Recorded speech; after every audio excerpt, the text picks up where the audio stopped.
ustedes entendieron, yo voy a rogar al doctor Zapata, por favor, que nos permita eso. Amílcar tiene que salir volado de acá para eso. Bueno, me disculpan que le quite 12 minutos más del almuerzo. Y como los troveros, yo quiero empezar por donde terminó mi antecesor. Lo del impacto y la sostenibilidad ambiental. Yo he hecho esta comparación. Hasta los medicamentos que son para la salud humana tienen contraindicaciones, tienen efectos secundarios y se deben suministrar bajo prescripción médica. Y son para la salud humana. Esto para significar que no hay actividad humana que no tenga un impacto. De lo que se trata entonces es de reducir ese impacto, de mitigar ese impacto y de compensarlo o recuperarlo si hay lugar a ello. ¿Y cuál es, siguiendo con el símil, el procedimiento que se sigue en la actividad extractiva, para hablar con un criterio más amplio, no solamente la actividad minera propiamente, sino también la hidrocarburífera? Cuando cualquiera de ustedes va a desarrollar esa actividad, lo primero, el título. Y segundo, si no tienen una licencia ambiental, ustedes no pueden desarrollar esa actividad. Pero el mismo día y hora en que a ustedes le entregan la licencia ambiental, con la otra mano le están entregando el plan de manejo ambiental. Ese plan de manejo ambiental es la prescripción médica, que es la que dice las contraindicaciones donde no puede usted hacer actividad minera.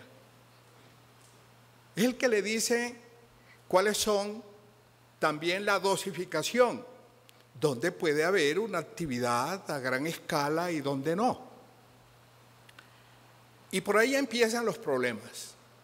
Y es que en el país carecemos de un ordenamiento del territorio. Pero antes de avanzar en esto del territorio, permítame leerles, algunos ya me han escuchado leer estas palabras del Papa Francisco. Dice el Papa Francisco que el juicio final nos encuentre desarrollados. La verdad es que no sé si nuestra gran riqueza habrá contribuido a hacernos las cosas fáciles, pero sí puedo afirmar que no hemos explotado lo que tenemos. En el día del juicio final delante de Dios, ante el cual tendremos que comparecer todos, nos contaremos entre los que enterramos el talento dado y no lo hicieron fructificar, no solo en agricultura y ganadería, sino también en minería. Pienso yo que este acerto del Papa Francisco resume muy bien de lo que estamos hablando. Ahora, el tema que llaman posconflicto o posacuerdo. Les decía que la falta de un ordenamiento del territorio nos ha llevado a que tengamos en la actividad minera, en el territorio, tenemos un conflicto en el territorio de usos y de ocupación del territorio, a falta, repito, de un ordenamiento. Lo primero que se hace cuando se va a jugar un partido de fútbol es marcar la cancha, decir de dónde se cobra un tiro de esquina, en dónde está el centro de la cancha y dónde está la 18. También para desarrollar la actividad productiva cualquiera que ella sea, agricultura, minería, explotación petrolera, debemos tener la cancha marcada y no la hemos demarcado. Y eso lógicamente genera una gran conflictividad en el territorio. Ahora bien, ahora, con el posacuerdo, yo quiero repetir algo que como ministro fui repetitivo cada vez que me reunía con los representantes de las empresas del sector. Lo que se acaba de firmar el lunes en Cartagena fue ponerle punto final al conflicto armado con las FARC. Nada más, pero tampoco nada menos. Y yo les decía algo que se los quiero repetir a ustedes.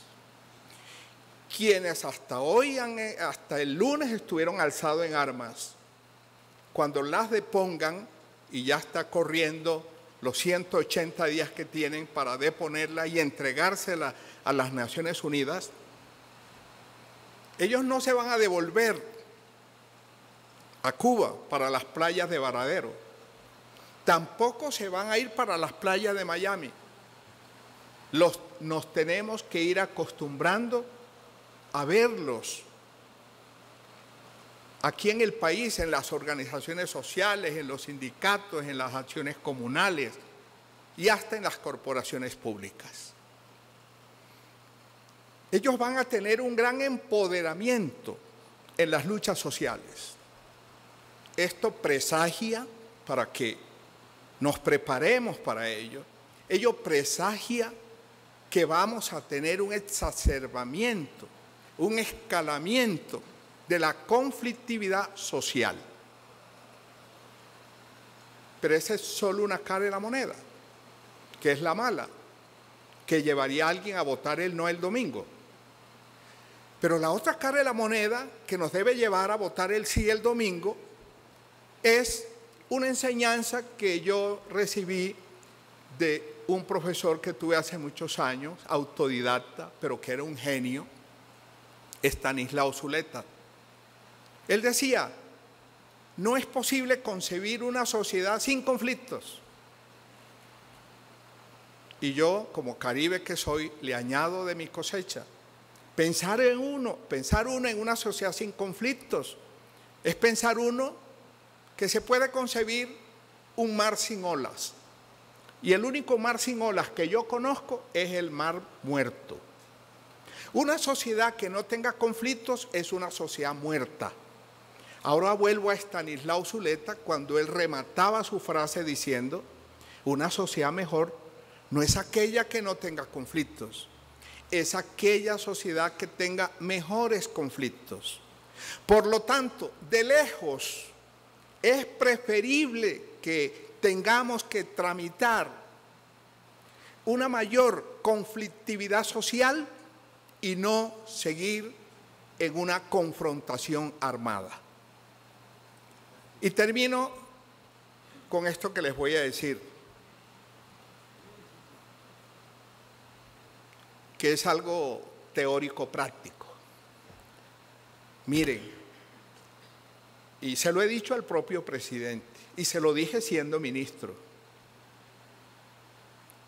el señor presidente se ufana de que uno de los grandes logros de su gobierno fue la reforma que se hizo al sistema general de regalías, y se precia de que fue la reforma más profunda y más importante que él ha hecho en su gobierno.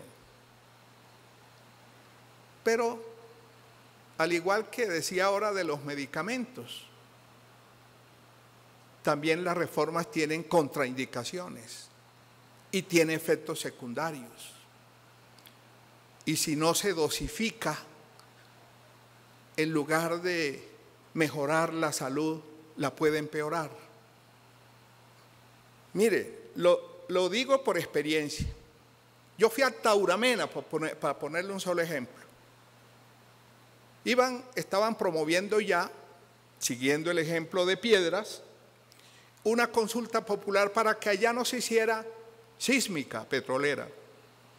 Empezaron diciendo que donde se estaba haciendo la sísmica había una zona de recarga hídrica y que eso atentaba contra el agua potable para la comunidad.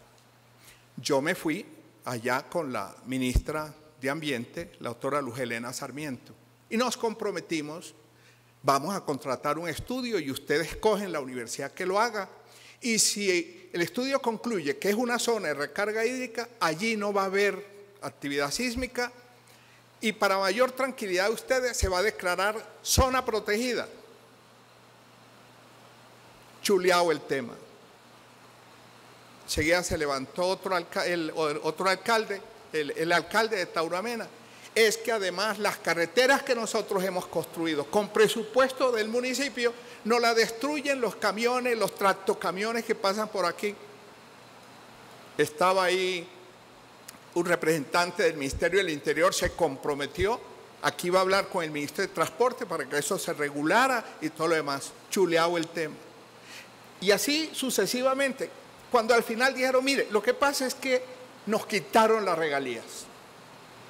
Todo lo demás es adorno, pero en el fondo es que hoy las comunidades asentadas en el área de influencia donde se está desarrollando la actividad extractiva no se sienten suficientemente compensados y sienten que han sido despojados. Entonces, ¿cómo se manifiesta esa inconformidad? Aquí se ha dicho, bloqueos, el año pasado hubo 420 bloqueos a la actividad petrolera, protestas sociales, el activismo judicial, acciones de cumplimiento, acciones de tutela, consultas populares. Y la otra forma como se manifiesta es la proliferación de proyectos de ley en el Congreso, buscando sacarle a las empresas, por otro lado, lo que han perdido en materia de regalías. Entonces hay una proliferación de proyectos, de impuesto de industria y comercio, en fin, estampillas, están estampillando la actividad extractiva en todo el país.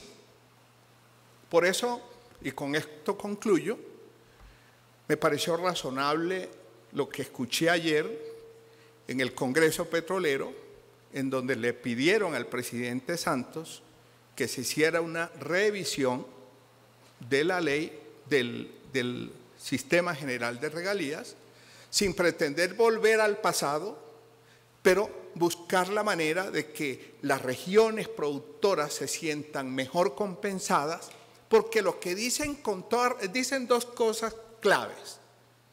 Es que el argumento, que de ahí fue donde nació la célebre frase o palabra que ha sido ya, se volvió peyorativa, de la famosa mermelada.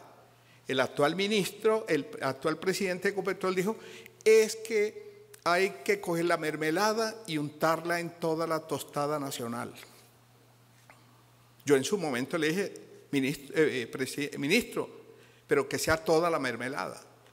Porque lo que recibe el Estado por concepto de impuestos y de dividendos supera con creces lo que se repartía en regalías. Entonces metamos todo a una misma bolsa y repartamos. No, la mermelada es solo de las regalías.